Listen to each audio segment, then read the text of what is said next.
here.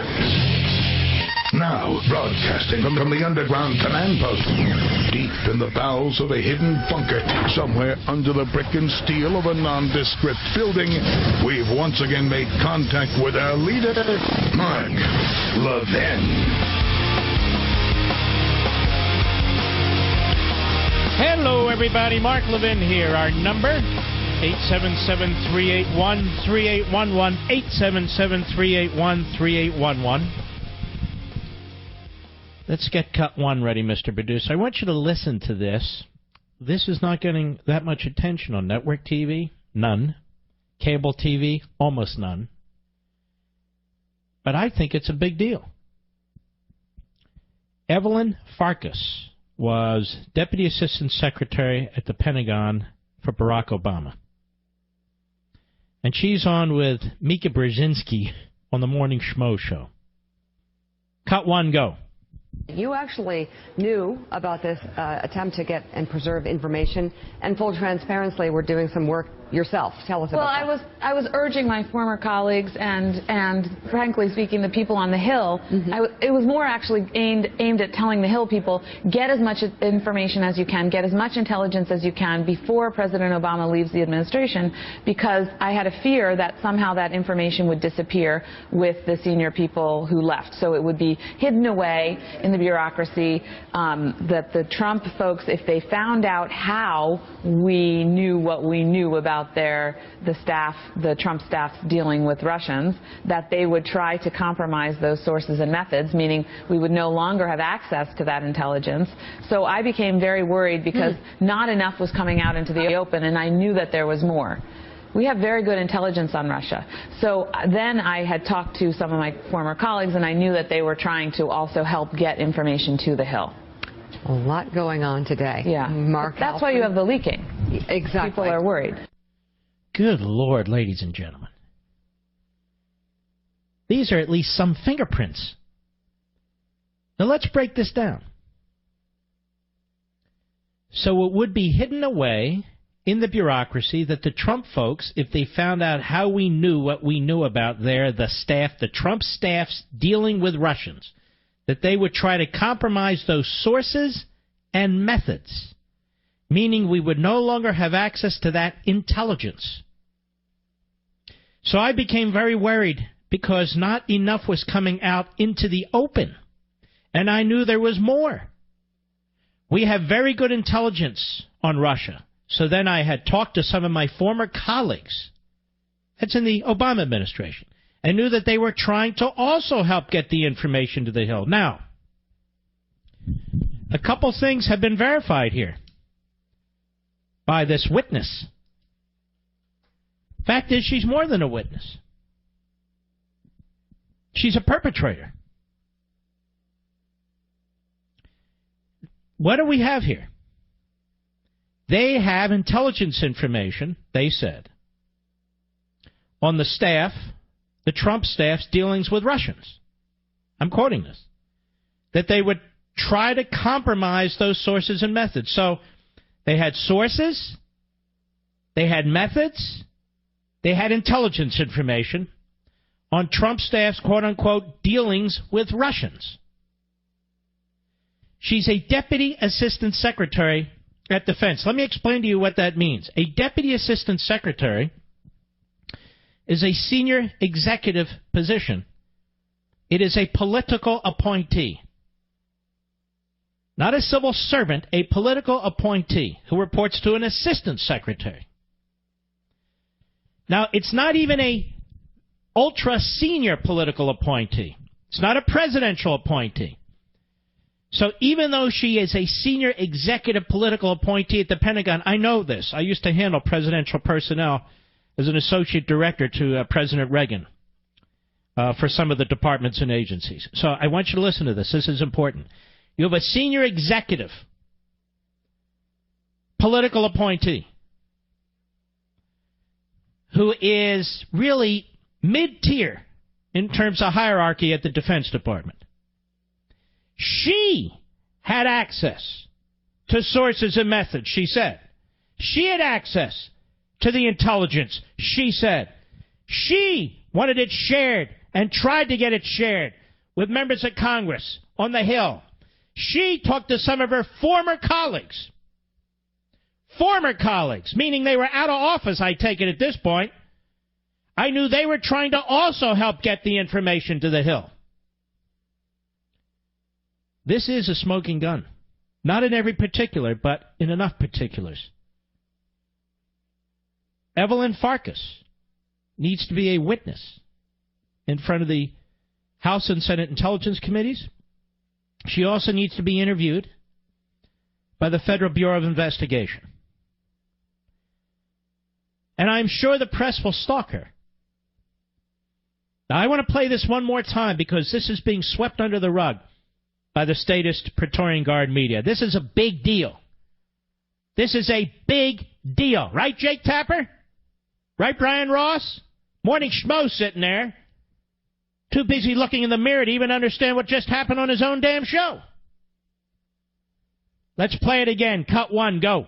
You actually knew about this attempt to get and preserve information, and full transparency, we're doing some work yourself. Tell us about that. Well, I was urging my former colleagues and frankly speaking, the people on the Hill.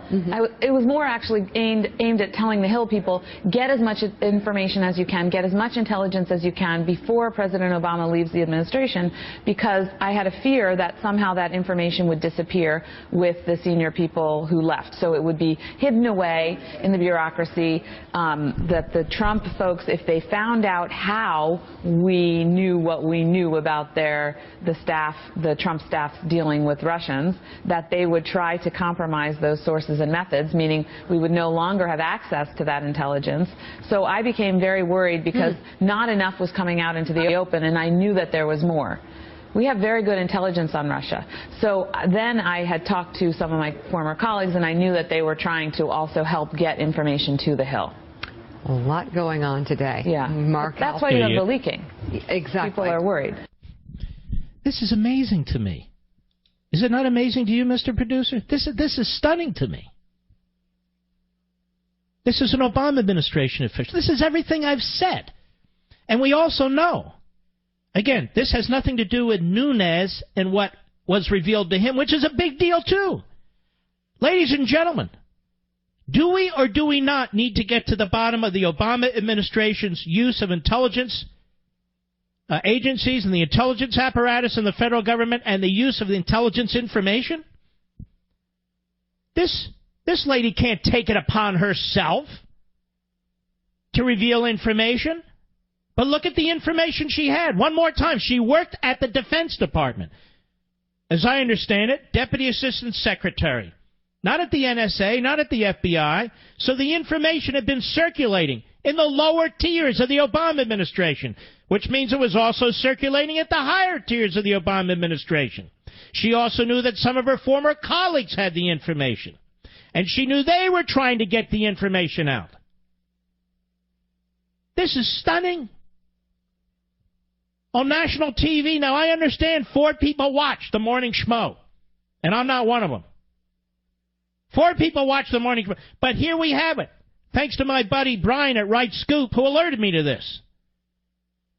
So it would be hidden away in the bureaucracy that the Trump folks, if they found out how we knew what we knew about the Trump staff's dealing with Russians, that they would try to compromise those sources and methods. Sources and methods. That's a technical phrase. Meaning we would no longer have access to that intelligence. That's a technical word. So I became very worried because not enough was coming out into the open. And I knew there was more. Not enough was coming out into the open, but she knew there was more. We have very good intelligence on Russia. So then I talked to some of my former colleagues, and I knew that they were trying to also help get information to the Hill. Then Brzezinski. A lot going on today, genius. Farkas, yeah, Halpern. But Farkas interrupts. But that's why you have the leaking. Brzezinski, exactly. Farkas, people are worried. Unbelievable.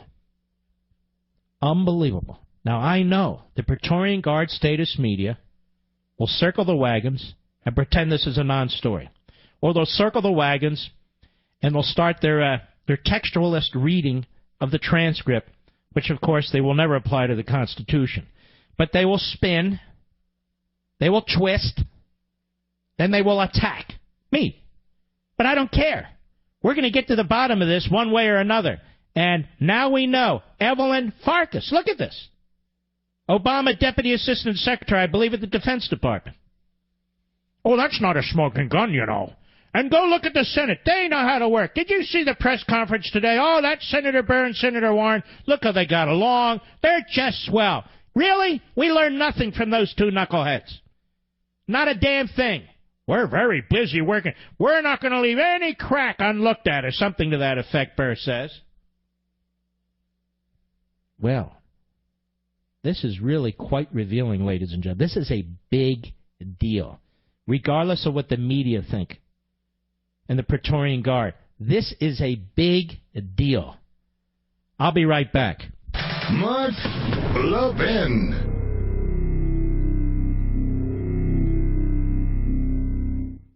Yes, this is a very, very big deal, ladies and gentlemen. This is on the Russian side of the investigation. Meanwhile, there's still an attack on Mr. Nunes. Over at Fox, the 5, he's referred to as controversial, Mr. Nunes. You see, when you have a gutsy Republican who actually stands up and accomplishes something, goes against the tide, but is somebody who loves his country and sees that something's wrong, and he knows he's going to take hit after hit after hit, but still stands up, that person is controversial. That person needs to recuse himself. That person needs to step down. He's mocked by John McCain. He's mocked by Lindsey Graham. Two knuckleheads. The word goes out in the liberal media. Today we get Nunes. Today we get Nunes. We make an example of Nunes. We make an example of Nunes that you're not to step out. Everything is to be smothered and lost and devoured in bipartisanship, meaning the Democrat morass, the mush. The mush. And when we have a handful of patriots who have the courage to stand up, we ought to back them. I read a piece at National Review Online by David French, really saying that Mr. Nunes, really, he's blown it, ladies and gentlemen. Nobody will believe him. Nobody will believe anything he's involved in with respect to an investigation. He's blown it, ladies and gentlemen. Rookie mistakes. He needs to move along. I thought to myself, these people, would you want them in a foxhole with you? Would you want them in a foxhole with you? Do they know what political warfare is? Do they know what victory is all about? They claim to love this country. I'm sure they do. He's a veteran. Well, then fight for it. Not just on the battlefield. Fight for it politically. Fight for it philosophically. The danger to this country is from within. The danger from this country, I hate to say it, is from the Schumers and the Pelosi's and the Adam Schiffs, the Democrat Party, that is still seeking to fundamentally transform America, that has done more damage to our Constitution, more damage to our police officers, more damage to our military, more damage to our national sovereignty and our border than any other country or collection of countries could have done. That's your Democrat Party. The Democrat Party, in many respects, now media, I want you to write this down and get it right. The Democrat Party, in many respects, is a greater threat to America than some of our stated enemies. Because the Democrat Party operates from within. It exploits the institutions of republicanism. And the media is part of the problem. They are. The media are part of the problem. We have a revelation, a confession, braggadocio, if you will, by a former hack who served in the Obama administration Defense Department. Evelyn Farkas. I'm going to play it one more time because people come and go, and this is way too important to ignore. Cut one, go. You actually knew about this attempt to get and preserve information, and full transparency, we're doing some work yourself. Okay, so stop. Was attempting?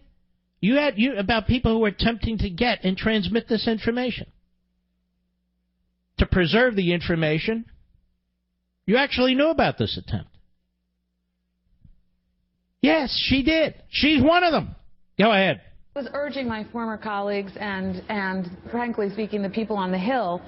It was more actually aimed at telling the Hill. Well, let's stop right there. Has she had any discussions with Adam Schiff or Mark Warner or Chuck Schumer or Nancy Pelosi? Because, as you know, ladies and gentlemen, you can't be independent and have an investigation while at the same time colluding and conspiring with targets of the investigation. And as far as I'm concerned, ladies and gentlemen, these Obama administration operatives, these political appointees, should be targets of an investigation of what the Obama administration has done. That's been my point for over a month now. Actually, it's a month tomorrow.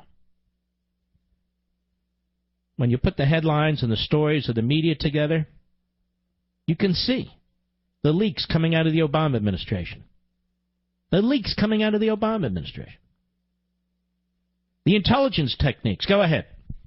Get as much information as you can, get as much intelligence as you can before President Obama leaves the administration, because I had a fear that somehow that information would disappear with the senior people who left. So it would be hidden away in the bureaucracy, that the Trump folks, if they found out how we knew what we knew about the Trump staff dealing with Russians, that they would try to compromise those sources and methods, meaning we would no longer have access to that intelligence.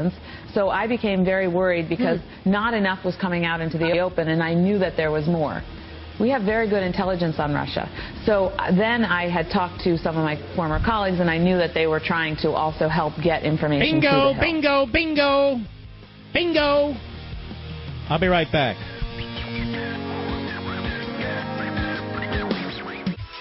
Evelyn Farkas, Obama Deputy Assistant Secretary of Defense. This was from March 3rd. Is that correct, Mr. Producer? March 3rd. March 3rd. Our friends at Right Scoop went back and found it. From March 3rd. The question for Evelyn Farkas, preferably under oath, where there can be the penalty of perjury applied, what intelligence information were you talking about in your interview with Brzezinski? From where did you acquire it? From whom did you acquire it? Who did you share it with?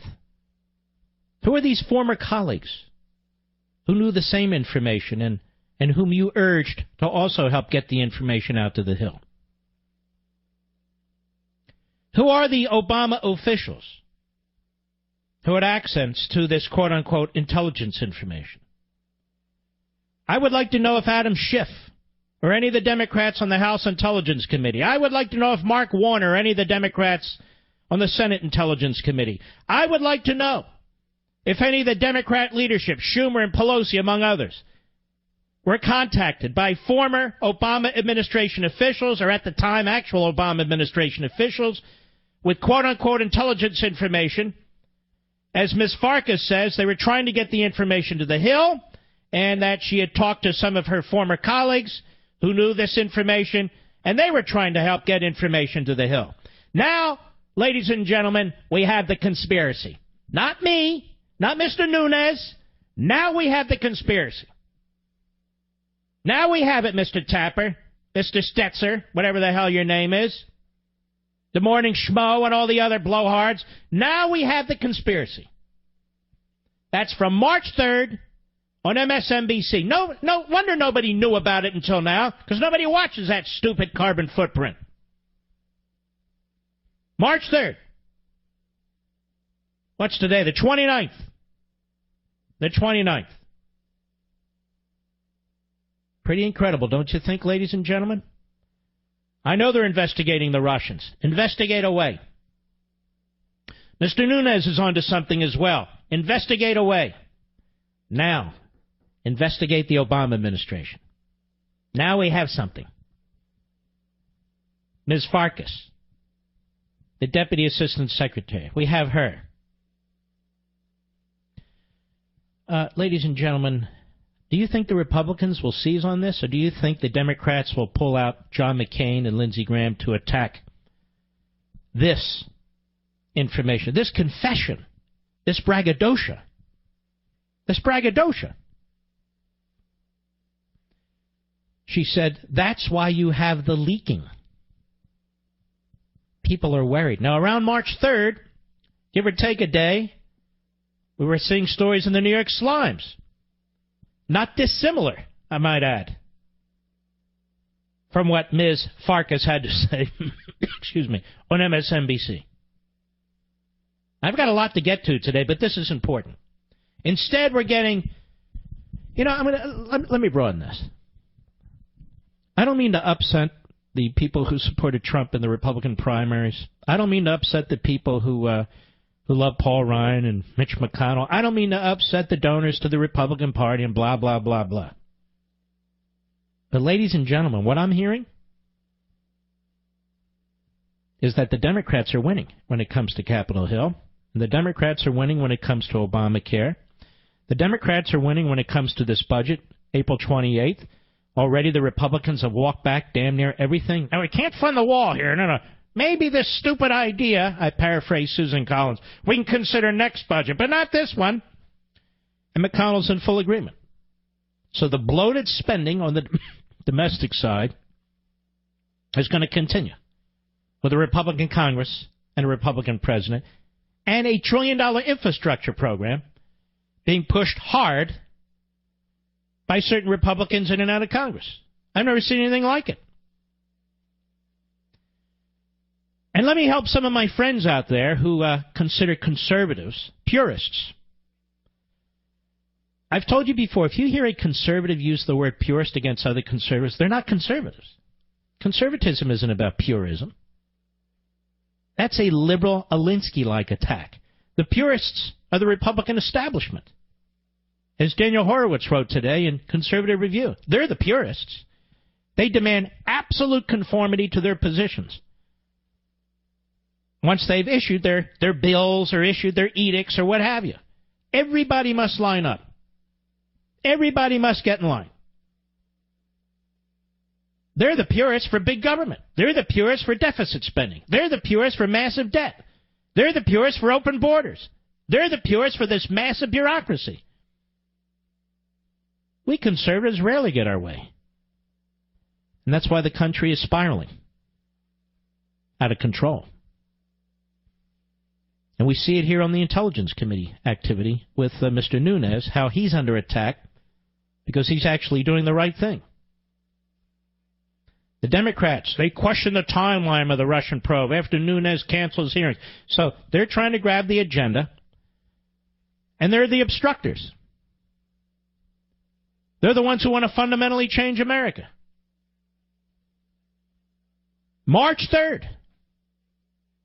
We have a senior executive, a deputy assistant secretary of the Defense Department, who served Obama as a political appointee, not at the highest ranks as a presidential appointee, but a political appointee. Now, that is, she doesn't require confirmation by the Senate. But still, at this level, which isn't the highest level, she has intelligence information. They're concerned about the sources and methods being compromised. She's leaking information to Capitol Hill. She's urging others to leak information to Capitol Hill. Her former colleagues. These are Obama appointees, ladies and gentlemen. Obama appointees. It wasn't hard to put the media headlines and the media stories together. It wasn't hard at all. And the media were making the case for the politicization of intelligence information and law enforcement information, that is, police state tactics. They were making the case in their own newspapers, on their own websites, on their own broadcasts. And they still are. And they still are. MSNBC is a subsidiary of NBC News, which I believe is a subsidiary of Comcast. Is it not, Mr. Producer? I think it is. All these broadcast outlets, all these television outlets, network TV, satellite TV, cable TV, how did they miss Evelyn Farkas? How is it that they didn't make a big story out of this? How is it that 3 weeks ago, when I put together all these newspaper stories, and I hadn't seen this, and all these media reports, how is it that all the media missed this? It's not that they missed it. They covered it up. They avoided it. Because Miss Farkas lays out the case. So it would be hidden away in the bureaucracy that the Trump folks, if they found out how we knew what we knew, if they found out how we knew what we knew about the staff, the Trump staff's dealing with Russians, that they would try to compromise those sources and methods. Meaning, we would no longer have access to that intelligence. So I became very worried because not enough was coming out into the open. And I knew there was more. We have very good intelligence on Russia. Now, let's just stop there. We've been told over and over, whether it's the Russia investigation or the issue that Nunes brings up, this information was gathered not as part of some surveillance, direct surveillance. No, this was indirect. This information was picked up when we were, eavesdropping, surveilling foreigners legally under FISA or what have you. And these other names popped up. These other people popped up. Perfectly innocent. What is she saying here? We had the conversations. So it would be hidden away in the bureaucracy that the Trump folks, if they found out how we knew what we knew about them, about the staff, the Trump staff's dealing with Russians, that they would try to compromise those sources and methods. The unmasking, the circulating of information of Trump's staff to political appointees, to a Deputy Assistant Secretary of the Defense Department. Best of my knowledge, that's not a need-to-know position. Meaning, we would no longer have access to that intelligence. So I became very worried, because not enough was coming out into the open, and I knew that there was more. She knows there's more, and she wants it out in the open. Is that not in part what happened? We have very good intelligence. She repeatedly uses that word. Not information, not fact, intelligence on Russia. So then I had talked to some of my former colleagues, a.k.a. Obama hacks, and I knew that they were trying to also help get the information to the Hill. So either it was leaked from the Hill or it was leaked by these people. How many scores of people, political appointees from the White House down, had access to this intelligence information with the names of Trump people? How many? Apparently a hell of a lot. Brzezinski, so clueless in the negative IQ category, she says, a lot going on today. A lot going on today, you idiot. Somebody just confessed to you. Farkas, but that's why you have the leaking. Brzezinski, exactly. Farkas, people are worried. People are worried. Now, I could spend 3 hours talking about myself. I could spend 3 hours talking about the greatest meatballs I ever ate. But I'm not a narcissist. We here are trying to get to the bottom of this, and we have been for weeks, and we've made some steady progress, considering I don't have subpoena power. I can't force people to testify. Considering I don't have access to intelligence information, I have access to information that the media have, that they're reporting in some cases. They don't even know what they're reporting. And they're also reporting on what I consider the politicization of intelligence, and that is what we call police tactics. What intelligence information did Ms. Farkas and her colleagues have in the Obama administration? From where did they get it? Sources and methods, she says. From whom, exactly? Who? Who was it shared with on Capitol Hill? Who was it shared with in the media? Obviously, the media had a lot of leaks. From Obama officials. Former Obama officials. Let's see what the Republicans do with this. They'll do absolutely nothing. But we'll keep pressing. I'll be right back. Mark Levin.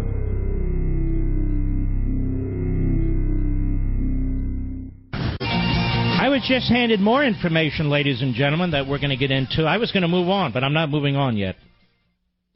About Evelyn Farkas, just reported by Fox News. And this is what it takes, ladies and gentlemen. This is why talk radio generally, and I think this program, are very important. Because I'm going to continue to press this. I'm not going to get to the whole thing during the next few minutes. So stick with us the next hour. Who is Evelyn Farkas? Or the headline at Fox is, who is Obama administration official who spilled the beans? And I want to get to this. This is crucially important. Forget about all the phony media. This is crucially important. You know, car repairs are getting incredibly expensive. A new engine or new transmission could cost over $5,000. Even a simple repair to a sensor could cost over $1,000. Luckily, I'm not stuck paying thousands for a major repair, and neither will you when you get extended coverage like I did for our Camaro from CarShield.com. CarShield makes the whole process very easy. You select your favorite mechanic or get the work done at the dealership. There's no checks in the mail stuff or waiting for a reimbursement. Listen to this. CarShield gets the mechanic paid directly. CarShield's administrators even provide 24/7 roadside assistance and a rental car while yours is in the shop. Now, if your car is 3 to 12 years old, it doesn't mean you have to pay high repair bills. CarShield administrators have paid out close to $2 billion in claims, and they're ready to help you. Get the ultimate protection against repair costs before it's too late. Do what I did. Call 800-587-7090. Mention code Levin. That's code Levin. 800-587-7090. Code Levin. Or visit CarShield.com. CarShield.com. Again, use code Levin, and that way you'll save 10% either way. That's CarShield.com, code Levin. CarShield.com, code Levin. Save 10%. All right, ladies and gentlemen, as we prod the media, Fox, Alex Diaz, the former Obama administration official, who admitted earlier this month that her former colleagues tried to secretly gather intelligence on President Trump's team, was no low-level staffer. Evelyn Farkas was once considered the most senior policy officer for Russia within the Pentagon, and she's now apparently defending the leaks that have been coming out of the Trump White House. Now an MSNBC analyst and senior fellow at the Atlantic Council, Farkas has, quote, advised 3 secretaries of defense on Russia policy, unquote, according to a senior defense official quoted in Politico. She has served on the Council on Foreign Relations and the Senate Armed Services Committee, among others, and was executive director of the Commission on the Prevention of Weapons of Mass Destruction, Proliferation, and Terrorism in 2008 to 2009. In an appearance on MSNBC earlier this month that I've played 3 times now, Farkas told Mika Brzezinski about her role in the efforts to collect intelligence on Trump's team and their alleged ties with Russia in the Obama administration's final days. Quote, I was urging my former colleagues and, frankly speaking, the people on the Hill, get as much information as you can, Farkas said, adding that her big fear was, quote, if Trump staffers found out how we knew what we knew about there, that is, the Trump staff dealing with Russians, that they would try to compromise those sources and methods, meaning we no longer have access to that intelligence. At the end of the interview, Farkas said, we have good intelligence on Russia. That's why you have the leaking. People are worried. Farkas notably served as Deputy Assistant Secretary of Defense for Russia, Ukraine, Eurasia under President Obama, and parted ways with the White House in 2015 after some 5 years amid the ongoing debate over how to respond to Russia's role in the unfolding conflict in Ukraine. Farkas reportedly supported Ukraine's request for weapons. In the fight against Russia-backed rebels, the White House opted to send millions in non-lethal aid. On May 6, 2014, Farkas told the Senate Foreign Relations Committee that Russia's actions threaten to upend the international peace that we and our allies have worked to build since the end of the Cold War. News of her resignation broke just over a year later, at the end of September 2015. It was on September 28, 2015, that Obama and Putin met on the sidelines of the UN General Assembly in New York. At the time, a senior U.S. defense official said Farkas's departure was not related to a policy dispute, and that she was leaving the job after 5 years for an opportunity outside of government. Farkas would go on to serve as a foreign policy advisor. Here you go. For Democratic presidential nominee Hillary Clinton, telling the New Yorker earlier this month that she thought Clinton got it when it came to issues regarding Russia. Let me repeat. Farkas would go on to serve as foreign policy advisor for Democratic presidential nominee Hillary Clinton. I'm not done. I'll be right back. He's here. He's here. Now, broadcasting from the underground command post, deep in the bowels of a hidden bunker, somewhere under the brick and steel of a nondescript building, we've once again made contact with our leader, Mark Levin.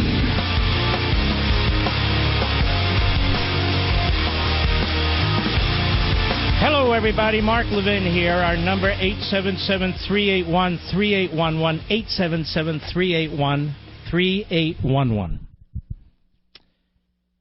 Now, Evelyn Farkas. This is big news, whether the news thinks it's big or not. On May 6, 2014, Farkas told the Senate Foreign Relations Committee that Russia's actions... Okay, got it. News of her resignation from the Defense Department as an Obama appointee broke just over a year later at the end of September 2015. So she resigns late summer, early fall of 2014. Right? She has essentially I guess you would call it the Russia-Ukraine-Eurasia desk as Deputy Assistant Secretary of Defense during her years at the Pentagon. Trump didn't announce for the presidency, I believe, until June 2016. 2 years, maybe more than 2 years later. Now, Farkas would go on to serve as foreign policy advisor for Democratic presidential nominee Hillary Clinton. So she goes on to work for the Clinton campaign. She resigned from the Obama administration in 2014, late summer, early fall. Now, with that context, now play Ms. Farkas earlier this month in 2017, March 3, what she had to say. Cut one, go. You actually knew about this attempt to get and preserve information, and full transparency, we're doing some work yourself. Tell us about that. Well, I was urging my former colleagues and frankly speaking, the people on the Hill. It was more actually aimed at telling the Hill people, get as much information as you can, get as much intelligence as you can before President Obama leaves the administration, because I had a fear that somehow that information would disappear with the senior people who left. So it would be hidden away in the bureaucracy, that the Trump folks, if they found out how we knew what we knew about the Trump staff dealing with Russians, that they would try to compromise those sources and methods, meaning we would no longer have access to that intelligence. So I became very worried because not enough was coming out into the open, and I knew that there was more. We have very good intelligence on Russia. I want to stop a minute here because this gets a little complicated, if not difficult. She left the government in 2014. The end of the summer in 2014, early fall 2014, correct? That's what the article says in Fox. She would go on to serve as a foreign policy advisor to the Democratic presidential nominee Hillary Clinton.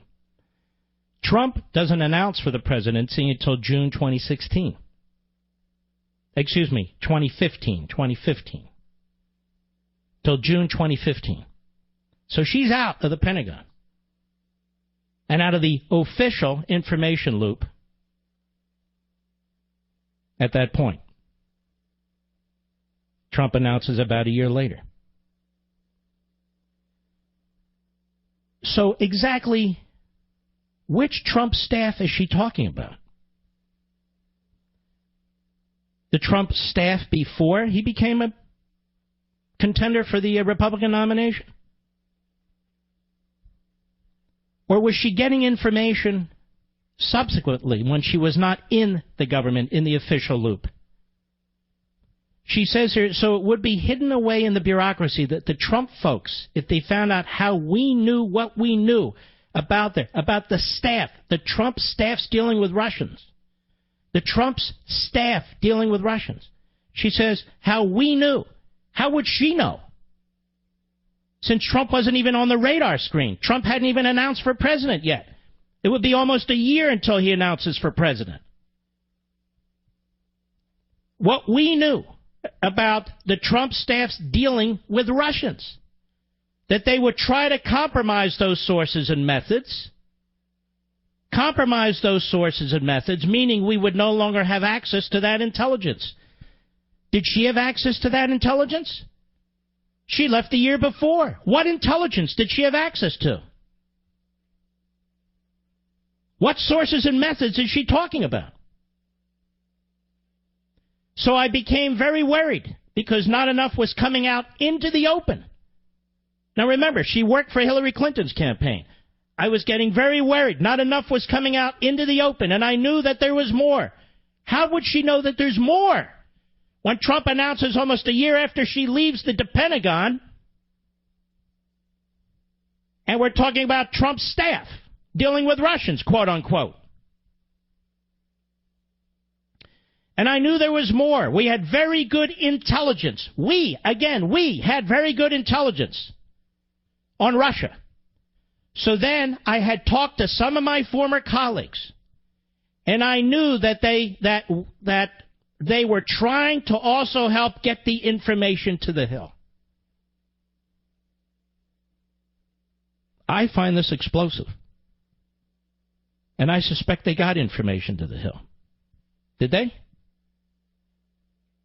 She used to work on the Hill. Did she get information to the Hill? Did she get information to Adam Schiff? I have no idea. I'm not making an accusation. I want to know. Did she get information to Mark Warner, Chuck Schumer, Nancy Pelosi? What information did Hillary Clinton? What information did Hillary Clinton have on the Trump staff and their relations with the Russians? This is what amazes me. Nunes gets information and intelligence reports about Trump, the Trump transition team and so forth, and revelations of their names, and people agree that it shouldn't have been unmasked and so forth, and he's being clobbered and hammered and hammered and clobbered. And, oh, he should recuse. Look at this. He served in the transition team or advised the transition team to Trump. So he's a partisan hack. Unlike Schiff, of course, who is a partisan hack, too. They're all politicians. They're all politicians. So she resigns in 2014, becomes known in 2015, September 2015. Trump announced for the presidency, the Republican primaries and so forth, in June of 2015. Farkas joins the Hillary Clinton Democratic presidential candidacy as a foreign policy advisor. On March 3rd of this month, this year, she's bragging about access to intelligence information, that she and her former colleagues are trying to get the information out, trying to get it to the Hill. They want to protect sources and methods, and so forth and so on. I don't know. I find this rather incredible. Absolutely incredible. And then we hear the Democrats say, we're going to go wherever we have to go to get the information. This guy Burr, the senator from North Carolina, he's like a deer with the lights in his eyes. He's out of it. He's way over his head. They're going to be running circles around this guy. But Nunes is not. He knows what's going on. Or at least I think he does. And now we have this public information. Now it'll be trashed. We'll be told we didn't hear what we heard, or we didn't read what we read, and we must be conspiracy nuts. No, the real conspiracy, ladies and gentlemen, was just set forth without duress, voluntarily, on a friendly cable network, friendly to the left, by Evelyn Farkas, who was bragging about it.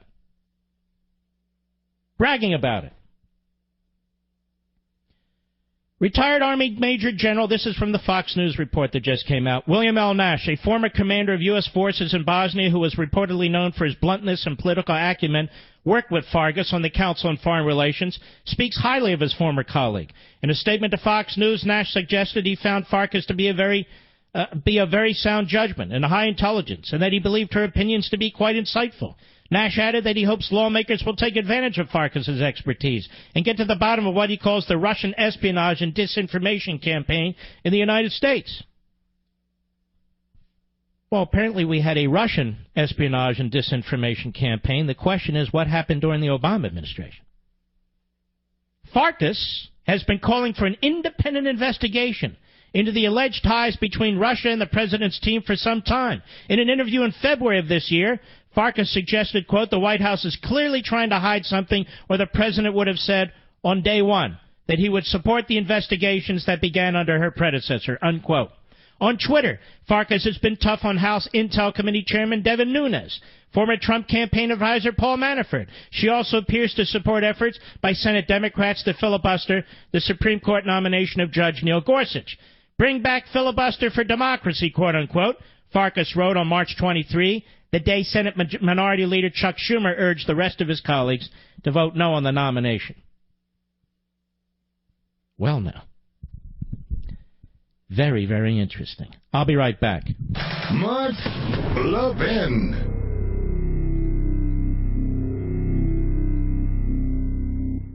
You know, it's a sad, sad fact that people who dislike Trump, whether they be on the left or on the pseudo-right, are blinded by that and do not understand that what we're talking about here is even bigger than Trump.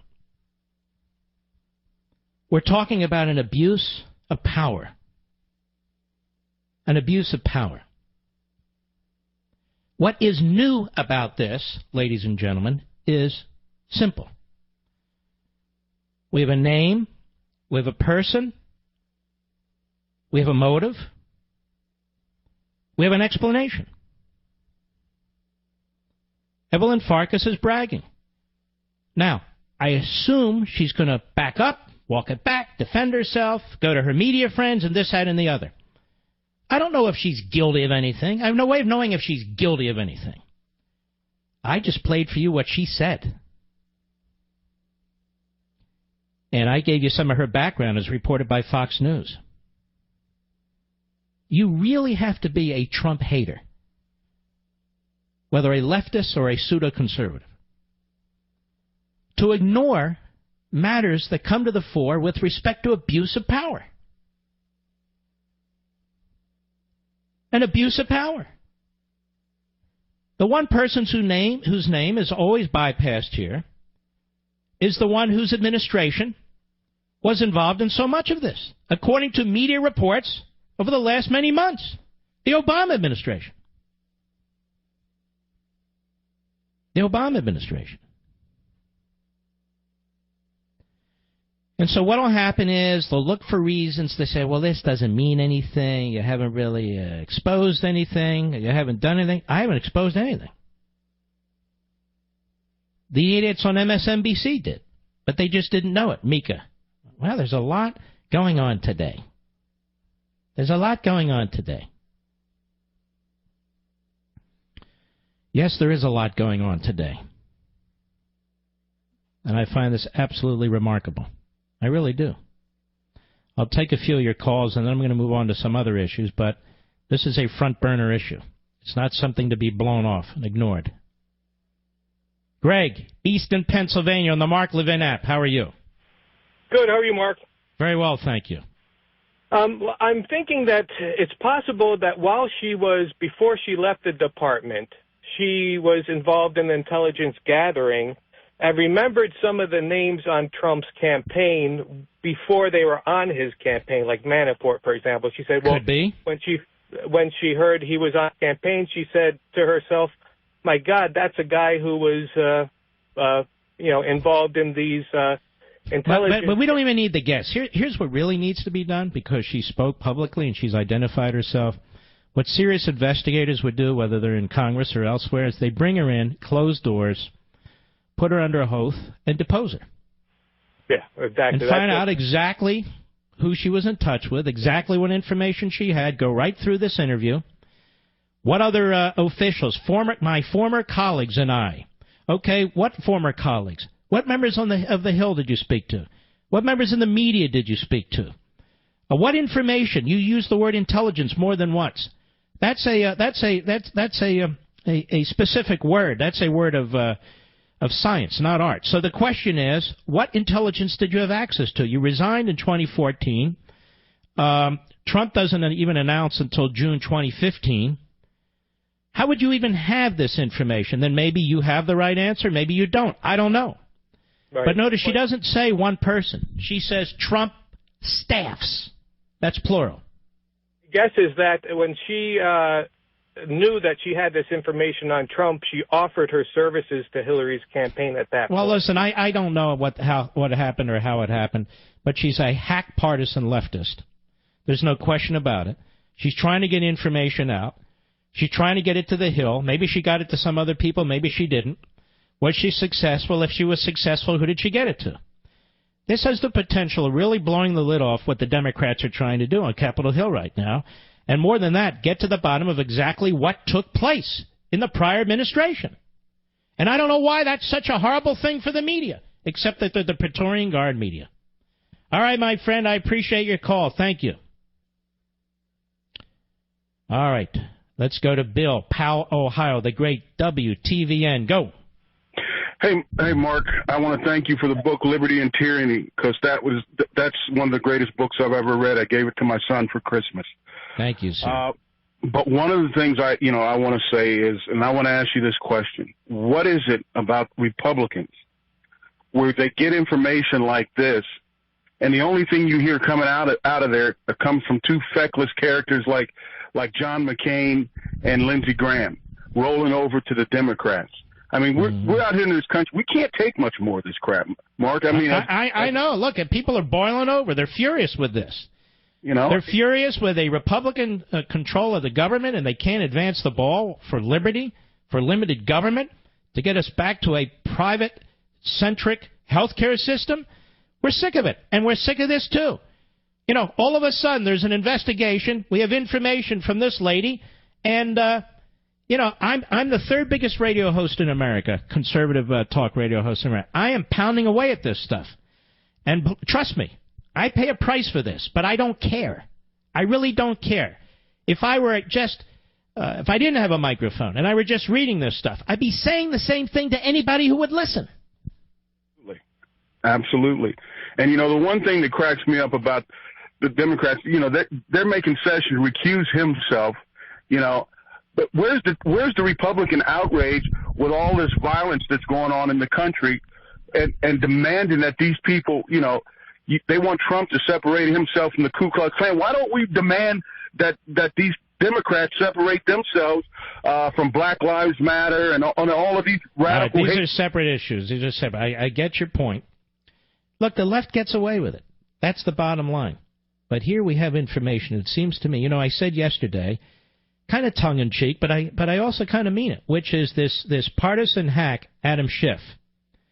He ought to recuse himself because he was a big booster of the Hillary campaign. He helped with a cover-up of Benghazi. He's been out front calling for special prosecutors with the Russian thing and for Sessions to step aside. You will never hear John McCain criticize Adam Schiff by name. You will never hear Lindsey Graham criticize Adam Schiff by name. You just won't. All right, my friend, I appreciate your call. And so here we are, ladies and gentlemen. What do you make of all this? What do you make of all this? What do you think took place? What do you think of the media role, such as it is? I'll be right back.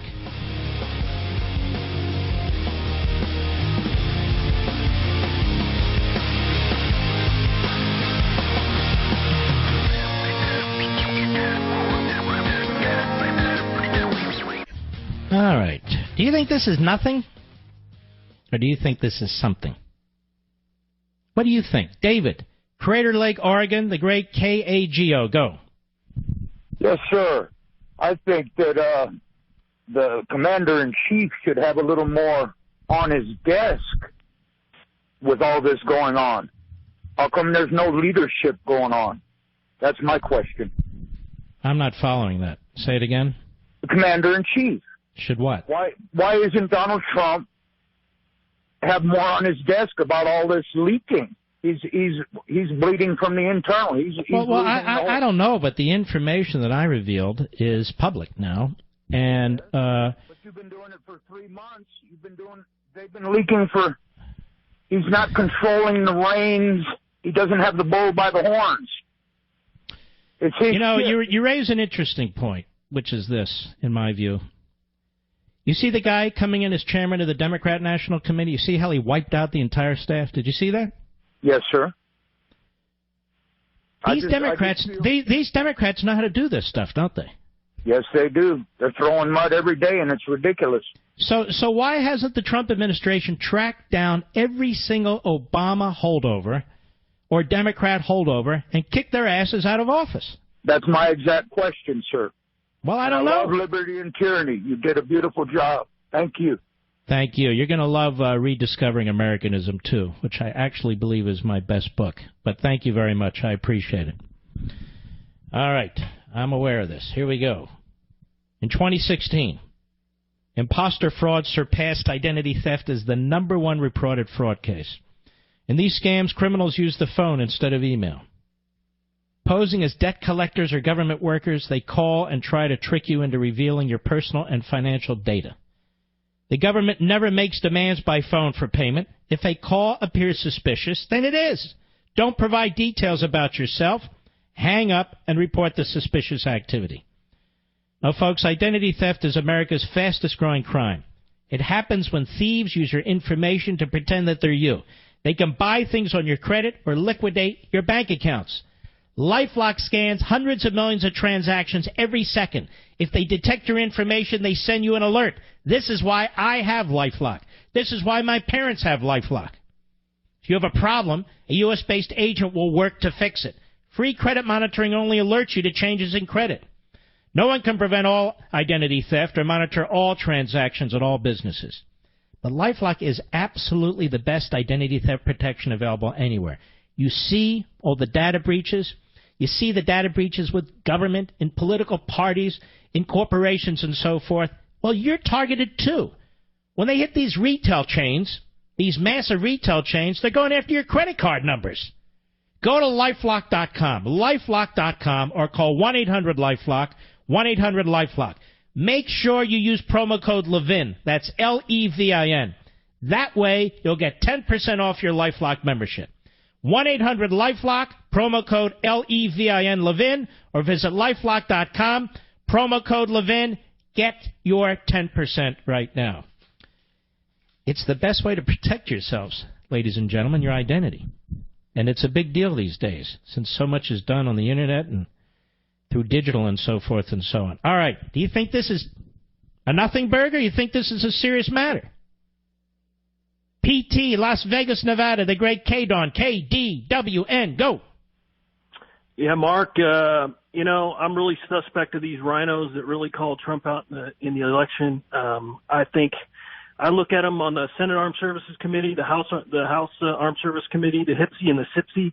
I tell you what, I'd be suspect of every one of those guys at this point, knowing what they might know and what they might not know on this whole thing. We've seen them time after time here recently shut down everything that is going forward. And I tell you what, now after that clip you and Hannity showed, I'll tell you, I am suspect as heck now. Mm-hmm. I didn't even know Hannity did it. Good for him. Good for him. All right, my friend, thank you. All right, let's continue. Let's see. I'm trying to get as many people in as I can. Al, Indian River, Michigan, the great WYPV. Go. Hey, Mark, thank you very much for taking my call. Yes, sir. I just want to say I'm so sick of everything that's from the left and from hardcore Trump supporters I was a Cruz supporter, but I voted for Trump. I think the left is just going way out of the field to try to discredit Trump, and nobody's paying attention to any of that. And there's so many things on the Trump side that we're not getting to, like the Iran nuke deal. That's something very simple he could take care of. Instead, we get a bad health care bill, and then it seems like instead of... My concern is now Trump is resorting to, in some respects, he's got some great executive orders. You have to admit that, right? But that in some ways he's now, and he's talking about it today, look, we got to do this bipartisan stuff. What's happening now is he has advisors, some of whom are New York liberal Democrats. He's got people like Gingrich. He's got Republican leaders who only know compromise and capitulation. Now I think he's panicking a little bit because of the health care bill, which he never should have backed. He should have told Paul Ryan, no, go back to the drawing board. And while you're at it, I want to see a little bit more private sector free enterprise in this thing, okay? That's how you create a competition, more policies, drive down costs, the way we do it in the private sector, the way we businessmen do it. But he didn't say that. And, he went to his Democratic roots on this and blamed conservatives about it. I was very troubled when he started attacking conservatives. But remember, he attacked Schumer and Pelosi, too, right? Absolutely. All right, so I don't think he's resorting to being a Democrat. I just don't think, in many respects, he's a conservative. And so when you're surrounded by people, not one of whom is a constitutional conservative, they're progressives, New York City liberals, Goldman Sachs guys, they're nationalists, populists, what have you. He doesn't have a single constitutional conservative among his most senior policy and political advisors, and I think this is a big mistake. And I would encourage him. I would encourage him to change that. All right, my friend. We're going to take some more calls, if I may. I'm not doing the Trump bashing or sabotaging, or I'm not doing the cheerleading and the pom-poms either. Just calling them as I see it. But to me, this is a big issue, this Farkas issue. Michael, Davidsonville, Maryland, the great WMAL. Go. Hey, Mark. Very great hearing from you. Thank you for taking my call. I love your Hey, look, I enjoy calling you. Dig in there. Thank you. What I want to say is I think the president has the ability to declassify material. So he should have his people scouring Well, let me around. slow you down a minute. I'm not even talking about declassification here. I'm talking about you can't declassify who leaked if you don't know who leaked. You can't declassify a cabal if you don't know if there's a cabal. And I don't know if there is or not. But we do know Evelyn Farkas was bragging on March 3rd on the Morning Joe about getting information, she and her former colleagues, to members of the Hill Intelligence, apparently, and trying to protect their sources and methods. I think that's a big deal. I'm sure when these people are getting this information, whatever surveillance, that it must be showing who's doing what at what time and what they're doing. It's not just anybody out there doing it by himself. Look, if you follow the timeline, there's nothing... Listen. Trump can't wave a magic wand here and get this resolved. This lady quit in 2014.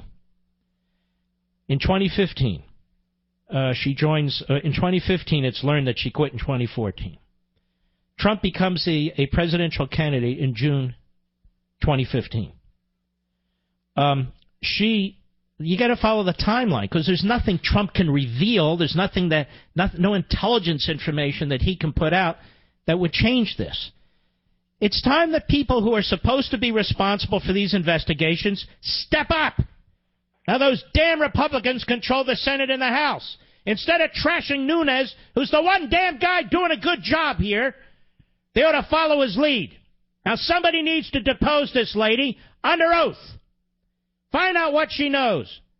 What intelligence is she talking about? Where did she get it from? When did she get it? And who was it shared with, if anybody, on Capitol Hill or anywhere else? And who are these former colleagues of hers that they knew the same thing and they're trying also to help to get the information out? There it is. They just handed real investigators information from which to work. Thank you for your call. There's a lot of information in here. Let's continue. Michael. We already did Michael. Robert, Miami, Florida, on the Mark Levin app. Go. Mark, a pleasure talking to you. I completely agree with you, but my friend, you are dealing in facts. As an attorney, you appeal to the bar, logic, and truth. And the bottom line is the other side does not do that. So does it matter? What do you mean the other side? I'm talking about our side. They don't appear to do it either. Well, you're exactly correct. The bottom line is nobody is holding court literally with the truth, Mark. And what they're doing is they're repeating lie after lie after lie after lie. Many people call it gaslighting. And all of a sudden, it becomes somewhat true. At least it becomes something out there in the public perception that people grasp onto. Meanwhile, here you said, the lonely voice in the woods crying out saying, look at the facts, and nobody's doing it because nobody's grabbing the stick and running with it. Does that make sense? Yeah, but you know what? That doesn't mean you don't stop pressing the case. There are millions of us. And I'm calling on Lindsey Graham and John McCain to comment on this. Stop trashing Devin Nunes. Tell us, guys. You're the experts, or at least you claim to be. What do you think of this information? I think it's damn compelling. I'll be right back. Mark Levin. Let the chips fall where they may, ladies and gentlemen. Let the chips fall where they may. Why are not the media aggressively pursuing these things? Why are not the media aggressively pursuing this? Why do we have a gaggle of media constantly surrounding Nunes, asking him if he's going to recuse himself? Why won't the media forget about Nunes, forget about the committees, and dig into this stuff? That's the big question I have. Yes, indeedy.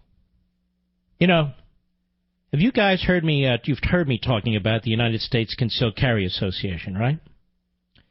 They're my latest discovery when it comes to firearms education, training, and self-defense insurance. They're truly changing the game for responsible gun owners like you and me, preparing us for everything that comes before, during, and after a self-defense shooting. They offer thousands of free training videos and articles. They have a critical response team available 24/7. And they even deliver concealed carry magazines straight to your front door. Even better, they want to do something special for you, my listeners. They want to buy 10 of you $1,500. They want to give you $1,500 to buy the gun of your dreams. So which gun will you choose? A custom 1911? A brand new shotgun? Whichever gun you've had your eye on could be yours, thanks to my friends over at the USCCA. Here's how you do it. Visit defendthem.com, defendthem.com, to enter for free today. It's that simple. Don't miss your chance to take home the gun of your dreams completely free. Just go to defendthem.com right now to get your name on the entry list. And be sure to check out their wonderful membership program. There's truly nothing out there like it. That's defendthem.com, defendthem.com. Is this a big deal or nothing? The media will say it's nothing. The Trump haters will say it's nothing. What do you think? John, Green Bay, Wisconsin, the great WTAQ. How are you, my friend? I am well, Denali. Thank you, sir. Yep. You know, I don't know if I'm missing something, Mark, but it would appear to me that this woman, as deeply entrenched in the bowels of government as she was, that she would have a pretty high security clearance. Am I correct in assuming that? Oh, I think she must have, yes. Then why is it that this individual is not already in manacles for disseminating classified information? Well, we don't know what exactly she is. I haven't heard the word manacles in a long time. I love it. We don't know exactly what she's done. Well, we know what we know what she says she's done. We know what she says she wanted and told other people to do. We know that she had access to intel information. But what we don't know are the specifics. And now the investigators have a name and they can go get the specifics.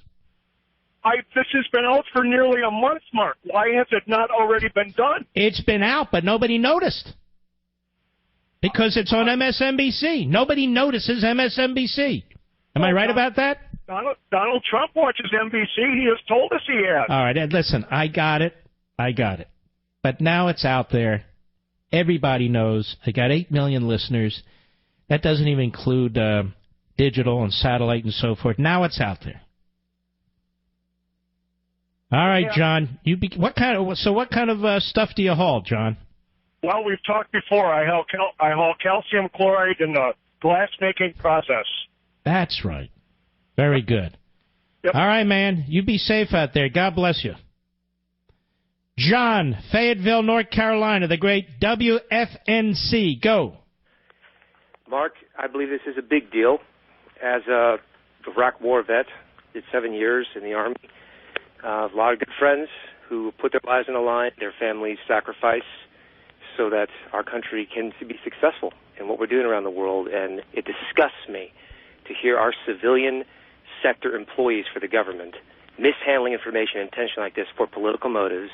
It disgusts me that our media will not do their jobs. They're turning a blind eye intentionally. That's disloyalty. And in my opinion, I know this may be harsh, in my opinion, there are factions of the progressive left, the radical factions, that operate tactically just like radical Islamists. Radical Islamists do not care about the Geneva Convention. The ends justify the means. They break all the rules. And these folks operate the exact same way. And sometimes they accuse the U.S., the radical left, accuse the U.S. of being mean to terrorists. All right, let me ask you this. I want to do you think this is a big issue? Absolutely. Absolutely. We need to know who's leaking. We need to know what they're leaking. Those people are... And by the way, I didn't say this woman's wiretapping or anything of that sort. I said I repeated exactly what she said. Right. And I've only played it 3 times, and it's now on the Internet. It's on my sites. It's on Right Scoop and so forth. Listen, I want to thank you for your service. Go ahead. I'm sorry. I'm sorry. I mean, there's good friends I talk to. They have the same exact security clearance, probably or higher, and they're privy to all sorts of information, and they are trained to handle it. They can't talk to their wives about it. What do you think about somebody who writes this? Nothing that Farkas reveals supports Trump. Now fully debunked claims that Obama tapped his phones. Does this have anything to do with that? I never said it did. I mean, people are nuts. Trump has continually denied that he and his team had any dealings, any contact with Russia. If Farkas is telling the truth, then Trump has been lying all along. There's an investigation of that going on here. That's not even the point, is it, sir? No, and thank you, Mark, for bringing our attention that Senator Burr, I didn't know he was involved in a committee that is not doing anything about this. He's my senator. No, they're investigating very, very hard in a bipartisan fashion, unlike the chairman of the House Intelligence Committee, Mr. Nunes, who's all over the place gathering information and trying to give it to the American people, for which he's attacked by Republicans. I have to tell you, Mark, I grew up in California. I was raised socially as a liberal. I didn't even know it. Came in the Army, came to North Carolina, and then finally learned some things that I never learned in school. And I am a conservative, but I'm registered as an independent because I just don't agree with the Republican Party.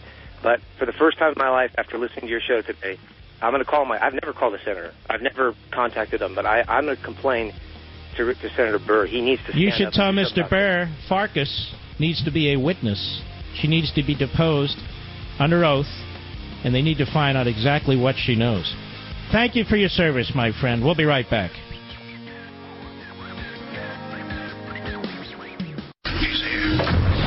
He's here. Now, broadcasting from the underground command post, deep in the bowels of a hidden bunker, somewhere under the brick and steel of a nondescript building, we've once again made contact with our leader, Mark Levin.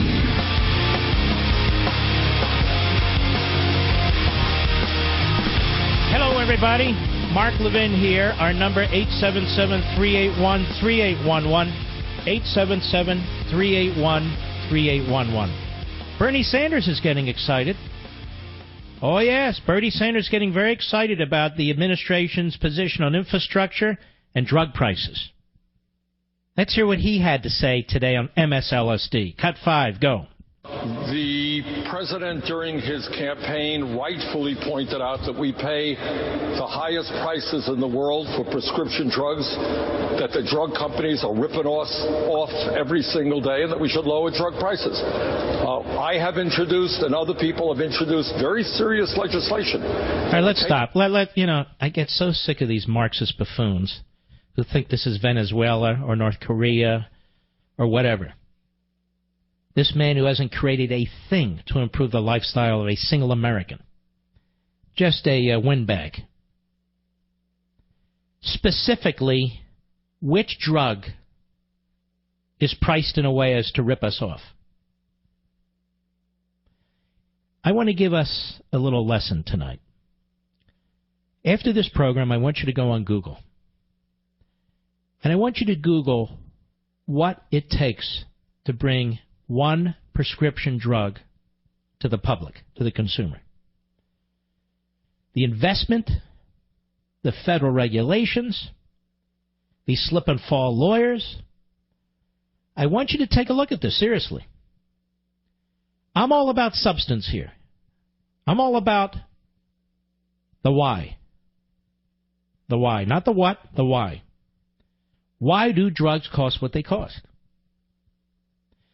Now, if pharmaceutical companies are making enormous sums of money, then I would recommend that you call up whoever handles your IRA or your mutual funds or your pension or whatever, and you tell them, buy 100% in the pharmaceutical drugs. Buy them. I would, but I don't. But you have to understand, there's a reason things happen. Why are drugs expensive? Because the vast majority of research fails. The vast majority of drugs don't make it. Drugs have to go through 3 tiers of trials. Typically, they hit number 2, and then they drop out. Some companies literally spend hundreds of millions, if not billions of dollars behind drugs that they think are going to work, and then they don't work. Or they're smacked with a massive lawsuit. Or the FDA tells them to go back. It takes, typically, more than a decade, often 2 decades, to bring a drug to the consumer. Now, you go to the prescription, you go to your pharmacist, you go and okay, I want X drug, Y drug. We know nothing behind it. We know nothing about it. And they hold on to these patents. They're called patents for a certain period of time. I think it's 7 years, give or take, something like that. And after that, it's a free-for-all. Anybody can manufacture them. They're called generics, generic drugs. If we only had generic drugs, we would have no new drugs. Because nobody would be investing in finding new drugs. It's like if anybody can steal or use what I've written, well, I'm not going to write anymore. Same with you in your own areas of work or profession or what have you. If it's a free-for-all, it's a free-for-all. And there's no incentive. There's no market incentive to invest. There just isn't. People will put their money somewhere else. So I know people are angry at drug companies and insurance companies, and that's exactly what the socialist left creates. Animosity, division, balkanization. They distort the market. They distort capital investment. They distort it with regulations. They distort it with taxes. They unleash the trial lawyers who fund the Democrats. So you really don't know what you're paying for half the time. But that said, even in the purest of free markets, to create a drug or to have a drug that's been created and try and figure out if it can be used for other purposes is a long haul. It is a long road. And it's very, very expensive. For every one drug that finally reaches the marketplace, there are many, many drugs that never do. They still have to pay their employees. They still have to pay for the investment. They still have to pay for all of it. And one of the great obstacles is the Food and Drug Administration.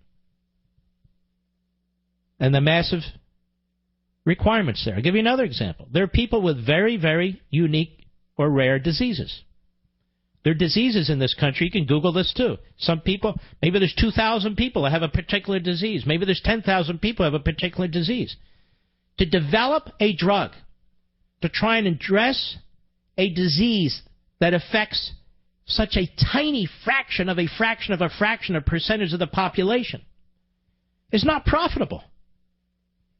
These are companies that are in the business to make money. The government's in the business to steal money, but companies are in the business to make money. So if you have a certain limited amount of capital, are you going to invest it in that or something else? So you have these cases where people say, my drug is $60,000. Well, there's multiple reasons for that, including the fact that in some of these cases, there's so few people who benefit from the drug or who may benefit from the drug. Should the companies stop making it altogether? One other point you need to know. Every major pharmaceutical company has a program for impoverished people, truly impoverished people. So if you have a home that's worth $600,000 and 2 cars and you have a job, you and your wife, let's say, and you make $140,000, you don't qualify. But if you're dirt poor and you don't own anything, or if you can show that buying this drug will make you dirt poor and you won't own anything, the pharmaceutical companies almost always will come through and provide that person or that family with the drugs. They have programs, each and every one of them. At least the major ones do, and I think they all do, to try and accommodate people. So Bernie Sanders sounds like Hugo Chavez 20 years ago. When you have a vibrant society, a vibrant economy in a country that has the largest oil reserves on the face of the earth, well, why should those people be rich? And why should that person have that? And shouldn't your drugs cost nothing? And shouldn't you have all the all the food you want? And the jealousy and the class warfare. Every tyrant uses class warfare in order to accomplish their ends. And in the end, look at Venezuela. Venezuela isn't a society anymore. It's a jungle.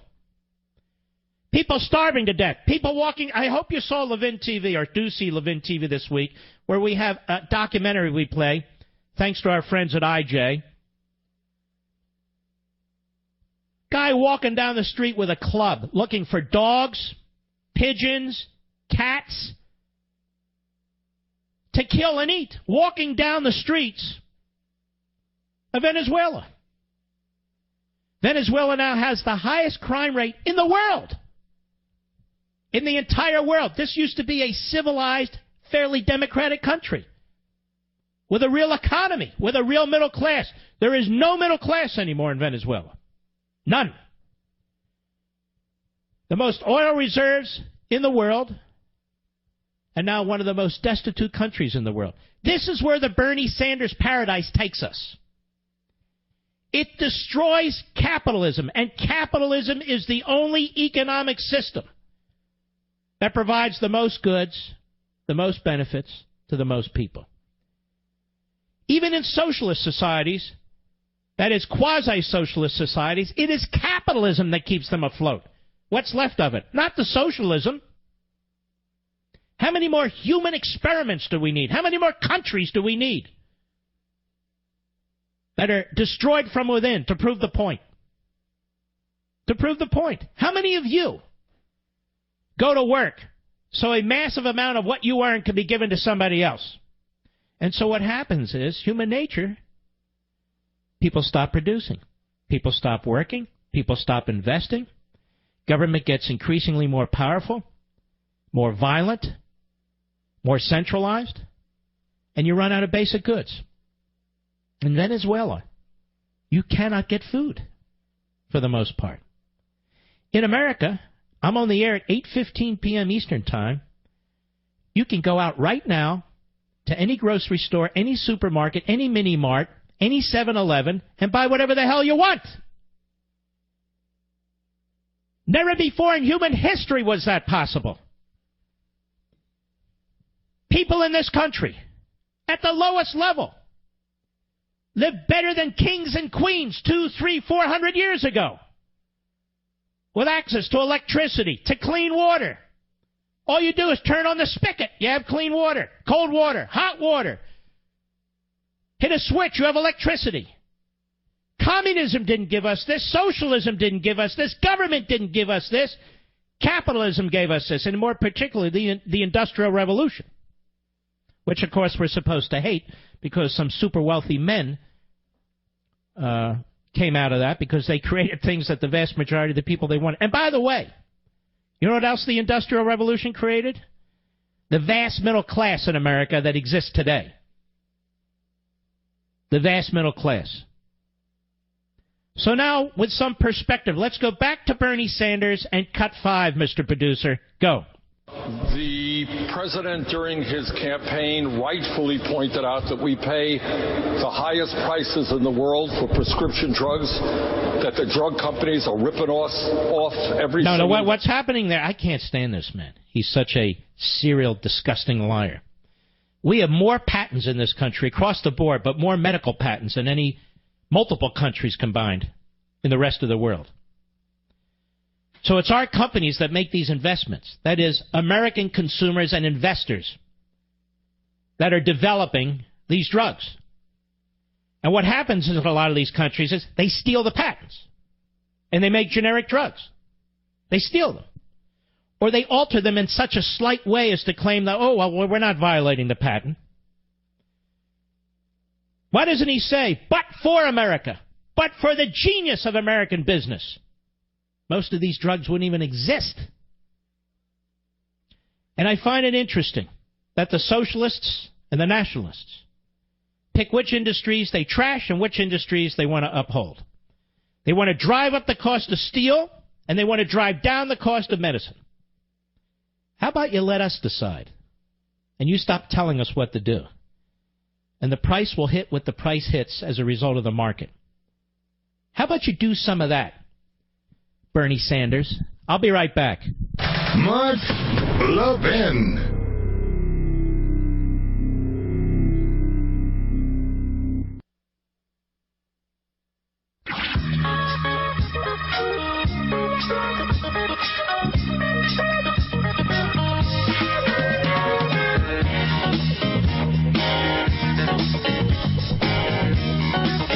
So Washington, virtually all elements of Washington, except the actual conservatives, can rally around a massive infrastructure program, which is going to cost you $1 trillion and for which you're going to see very little benefit. I'm talking about 320 or 30 million of you. You're going to see almost no benefit whatsoever. And government pounding away on pharmaceutical companies to push out more generics, which means, you know, for a lot of us with various diseases, heart disease, diabetes, various forms of cancer and so forth, this will definitely have an effect on future investment in future drugs that improve the quality of life. And it bothers me a lot. And I'll bet a lot of my people in my audience will support this. Because it sounds so good and you've had individual experiences that tick you off. And somebody needs to do something, so the government needs to step in and do something. And what the government will do, or think of it this way. When the government steps in, it drives up costs. It drives up costs. Again, I'll talk about Venezuela, the socialist paradise. What would a steak cost in Venezuela? I mean, other than your life, if you had one and walked down the street with it. First of all, you can't get one. But secondly, if you could, it might cost you your wedding ring. It might cost you your car. It might cost you things that are unimaginable. Because once the civil society collapses and you have the rule of the jungle, well, then it's the rule of the jungle. And as I look at the horizon here, ladies and gentlemen, I see sanctuary cities that defy the law, that just break the law. One of the reasons I am so adamant on this intelligence stuff is we are unraveling. We are declining as a civil, lawful society, where morality goes out the door, where virtue goes out the door, where the boundaries are no longer clearly understood or defined, where an ideology devours the civil society, as what the left's doing. And you can see it in all walks of life. Look at what's going on our college campuses. It would be unimaginable 10 years ago. Unimaginable that the place where there's the least amount of free speech is on the college campus. Where there's the least amount of academic freedom, if you're a conservative, is on the college campus.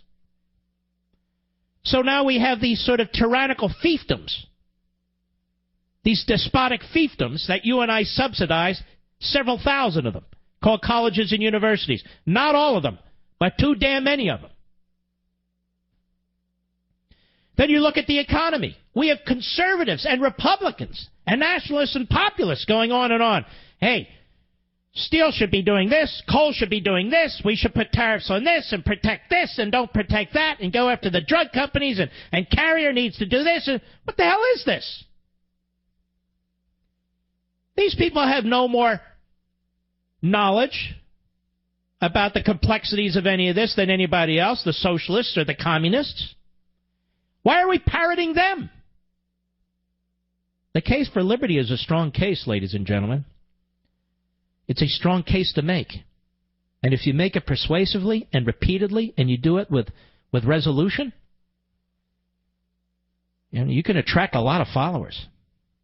But if you don't make the case, then you've got nothing. I think one of the poorest politicians, I don't mean economically, I mean politicians. One of the poorest politicians we have in this country, because he is utterly and completely the opposite of a statesman, is Mitch McConnell. I want you to hear him at a press conference yesterday C-SPAN covers it. Cut 7, go. Oh, my goodness. I think where we are on Obamacare, regretfully, at the moment, is where the Democrats wanted us to be, which is with the status quo. Well, it was pretty obvious we were not able in the House to pass a replacement. Let's just stop there. We in the House. Can anybody tell me one thing Mitch McConnell did to help the House resolve that issue? Other than keep putting out word that the parliamentarian won't go for a full repeal. Can anybody tell me one thing Mr. McConnell, did in the House? You're such a loser. You're such a loser. I'll be right back.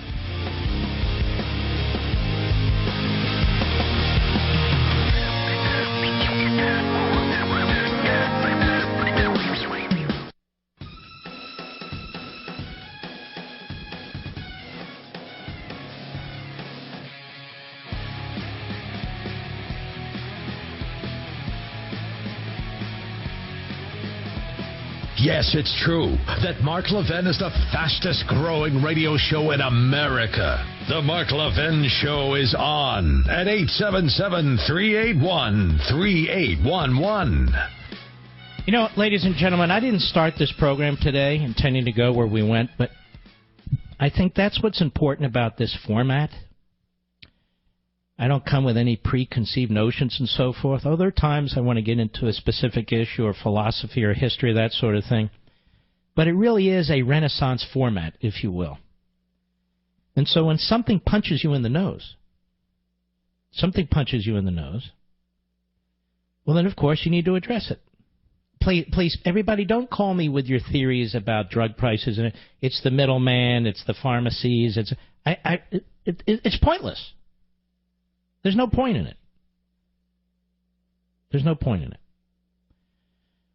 Let's take some. I've got a lot to get to. I don't think I'm going to get to a lot. I think we'll just take some callers, see how that goes for a while, because so many of you have lined up and you want to comment, and I want to allow you to participate. But, it sometimes feels like we're in a whole new political era. But is it really new, ladies and gentlemen? Well, we understand our glorious American heritage. We see today more clearly how we can make wise decisions about our future. Do we really know the American story? Hillsdale College has a new free online course on our rich American heritage that's unlike anything else because it covers our external and internal struggles for freedom. If you're thinking that you just don't have time to get it, no. So do this. Just watch the first lecture. It's only 45 minutes long by my friend Dr. Larry Arnn, the president of Hillsdale, on why it's important to study American history. I guarantee you will be hooked. The inspiring course provides information you won't find anywhere else. Your kids won't get this in school, and you didn't either.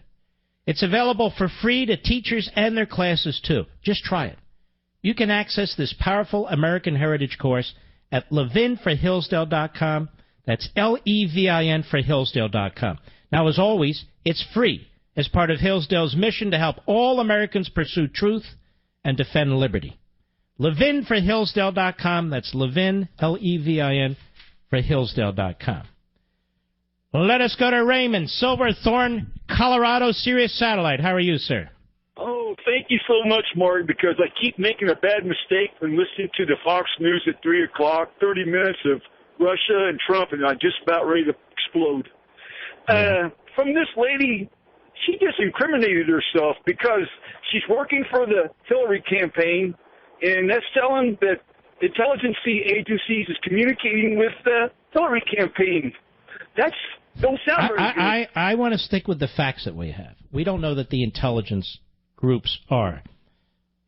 But we do know that she served on the Hillary campaign. She had access to intelligence. Apparently, according to what she was saying, she had colleagues that she was also encouraging to get information to the Hill.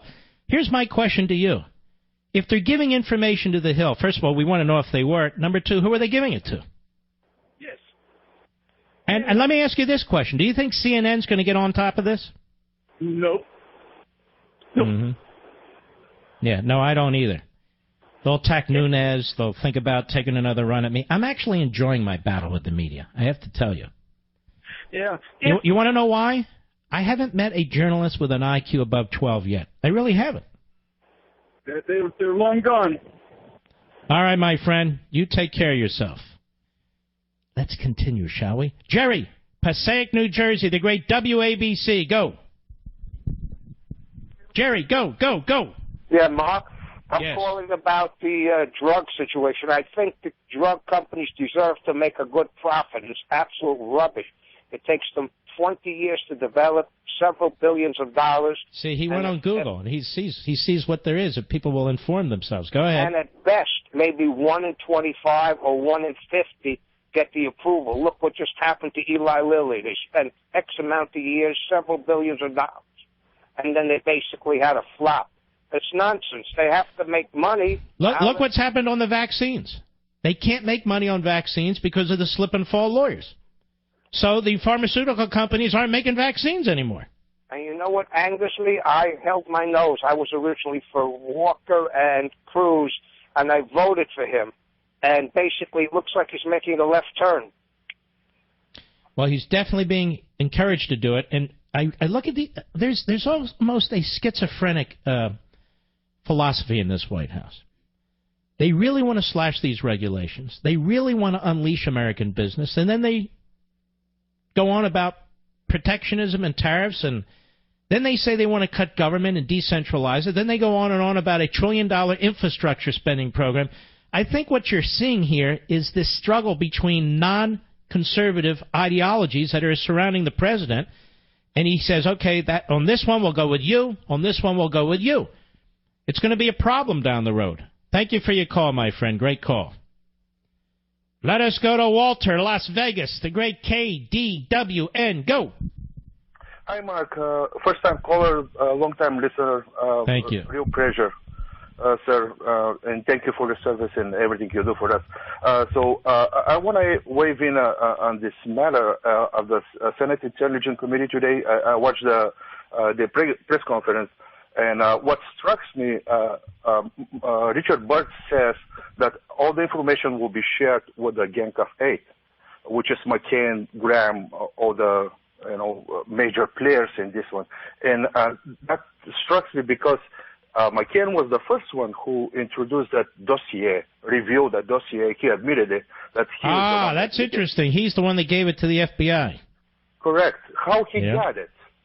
Now, from the revelations today that someone from Obama administration was leaking to the Hill documents, that's very possible that entire information was provided to him just to have a clean hands and no one's touches, and McCain will be the voice of the resistance, whatever they're trying to do. But that's a very interesting point. You might be right.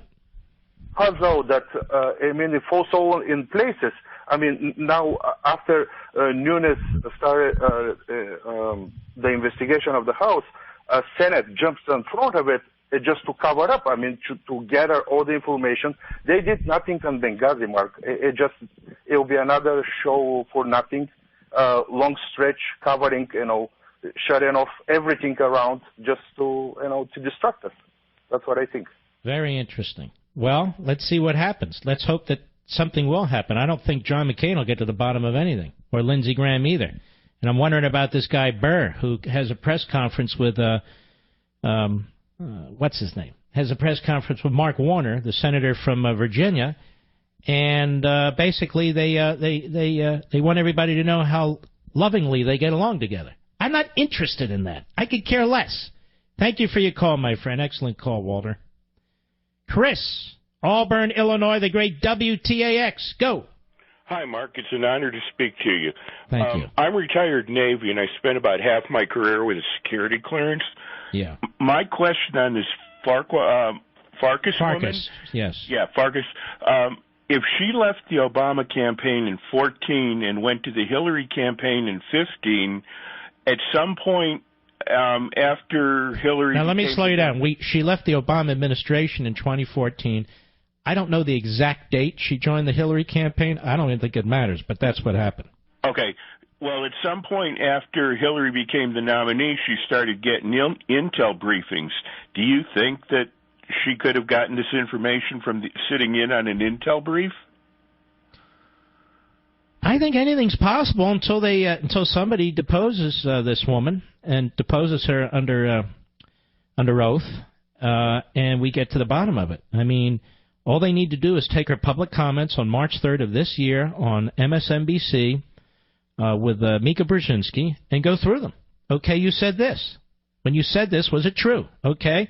What intel information are you talking about? Where did you get it? How did you have access to it? Who produced it? Which agency? Who was mentioned? I mean, I can think of 1,000 questions. All right, who else had this information? When you said my former colleagues, which former colleagues? What are their names? What positions did they hold? Did they have access to the intel information? Now, you say you shared it or you wanted it shared with people on the Hill. With whom was it shared? Right? And how did you share it with them? Any staffers, members of the House, members of the Senate? In what method did you share it with them? I mean, again, you say, I would like to know other things that you didn't mention. For instance, did you speak to any member of the media about any of this intelligence information? Did you speak to anybody in the media at all? How about Hillary Clinton? You were on her campaign, or you were advising her in foreign policy. What did you tell Hillary Clinton? To me, this is a huge door to open. Now we have a name. Now we have somebody bragging about this sort of stuff. Okay, great. Let's see where it leads. Maybe it leads nowhere, but maybe it leads somewhere. I think it would, by the way. Too. All right, my friend, and thank you for your service. Let's continue, shall we? Yeah, we will. Let us go to Darryl, Los Angeles, California, on Sirius Satellite. How are you, sir? How are you, Mark? I'm great. Thanks for taking my call. I really appreciate it. Another Navy veteran here, so... There you go, baby. Right there, all right. So, really quick story first, because I think you're going to love this. I was actually waiting to talk to you last week for about an hour on my drive home. Oh, I'm sorry. I got pulled over for using my cell phone, and I didn't want to hang up the phone, so I set it down on my seat. And the cop, license and registration, and he noticed that it was still on. And he says to me, "Are you seriously not even hanging up your phone when I'm at your window?" And I was like, waiting to talk to a talk show. And he said, "Which one?" I said, "Mark Levin." He said, "I love Mark Levin," and he let me go. Well, that's great. Well, we do love the cops around here. To his buddy, he said, "Hey, he's listening to Mark Levin," and he's like, "All right." Well, thank you. That's great. You made my day. And God bless the cops out there. Made my day that day. So yes. So I want to give your listeners a little bit of perspective, something that I know you know very well, but I think a lot of people miss. I'm a Navy veteran, as I said. I joined in 2001, got out in 2011, and I worked for the Department of Defense I'm a, let's say, mid-level person, GS-14, and I travel around a lot. I go to Washington. I talk to a lot of different people in the government. I think there's something a lot of people miss. The conservatives, we tend to distrust politicians, but we want to trust the CIA and the FBI and the DOD. Yes. We like these people, and that's why we, in those services, we all tend to sympathize with conservatives because we know that you have our back, and and that's really how it goes. But over the last 8 years, and especially since 2011, with the outbreak of the Arab Spring and the Muslim Brotherhood in Egypt and everything like that, I think that a lot of people don't fully understand the extent to which the previous president politicized our agencies. And I can tell you from firsthand experience, you know, you go to a lot of these places, and it's not your GS-12s and GS-13s and your kind of mid-level bureaucrats. Those are just government workers who are hired through the Human Resources Program and everything like that. But your GS-15s, your executive service people, your appointees, the people who got promoted over the last 8 years. You know, people were early retired if they weren't on board, and only people who were on board with this sort of, you know, the specific policies of the Obama administration were brought in, and then they only hired people who were on board with that. People who, you know, generally those higher-level people are people with other career options. I mean, they're doing government service not out of a necessity. If you're an executive, you know, service person, you could go make 10 times as much money. But I just want to focus on, you make a very important point, and people need to understand who aren't in government. There are ways to manipulate the civil service system so that you embed individuals who share your ideology, share your political party, with a wink and a nod or more, do your work for 8 years. And 8 years is a long time to run an administration. And your point is they've had a long time to do this, and they've done it. They ensure that the people who are not on board with that feel uncomfortable. They go do something else. They're early retired. They can move them to a satellite office. There's a lot they can do. Complete transformation of our upper executive levels of all the government agencies. And I think one of the things that people just are so frustrated about, and I hear it in your callers' voices every single day, and you can hear it in mine right now, is that so many of our Republican leaders do not seem to understand that this is a fight. And I hear it in your voice. It's why everybody, I don't agree with you on everything, but you fight. You're willing to fight, and you recognize that the left is dangerous and that they will not stop. They will not stop. And when we see these Lindsey Grahams and John McCains and even Paul Ryans and things like that, who don't seem to understand that this is serious business, and that if the left is in control, they will ram anything down your throat. They will do anything that they can. They don't care. I've got to go. I have a hard break, but you are a fabulous caller. Don't hang up. I want to give you a year's subscription to CRTV. Don't hang up. We'll be right back. Mark Levin.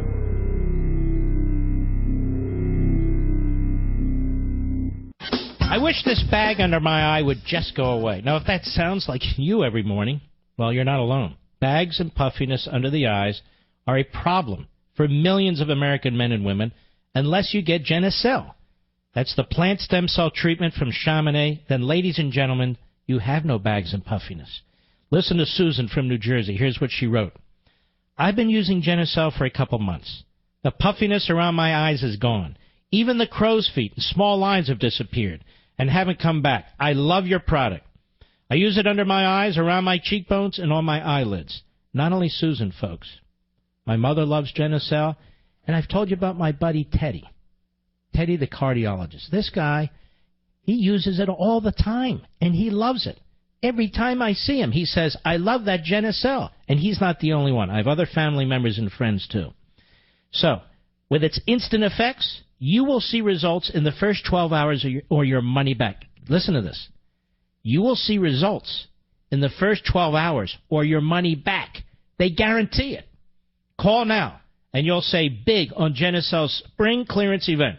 Order Genucel now and get free month supply with your order. A free month supply. Call 800-SKIN-604, 800-SKIN-604. Call right now, and shipping is also free. 800-SKIN-604. You've been thinking about this, right? You're not sure what to do? I told you it's guaranteed. I really want you to jump in, and you can thank me later. 800-SKIN-604, 800-SKIN-604. Paul, Nashville, Tennessee, the great WWTN. Go. Great one. Pleasure to speak with you, sir. Thank you, sir. I just wanted to point out the huge double standard Bernie Sanders has with, he's always saying we're the richest country in the world. And the rich in this country rather need to pay our fair share. They need to pay for everyone's health care, take care of everybody. And then he says we're the richest country in the world. And the hypocrisy, and shouldn't we be paying more then for all these prescription medications It doesn't make any sense. Oh, that's interesting. So you're saying, based on his own logic, the richest country in the world should be paying more, and the poorest countries in the world should be paying less. That's your point. Absolutely. Look, the guy's a schmo. The Marxists never make any sense. They rule by the iron fist of government. And that's where we're headed. Ultimately, that's where progressivism takes you, or as I call it, utopian statism. It ultimately takes you to the Marxist paradise, and most of us wouldn't want to live in that hell, now would we?